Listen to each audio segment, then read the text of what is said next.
Water came out, went straight here. As soon as I got here, it popped right off. I'm not sure what's up with that, but it did not hold. I'm not sure how much pressure anyway.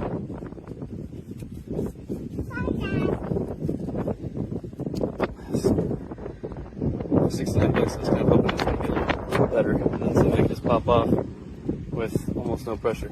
So, anyway, other than that, we'll see if they give me a replacement hose.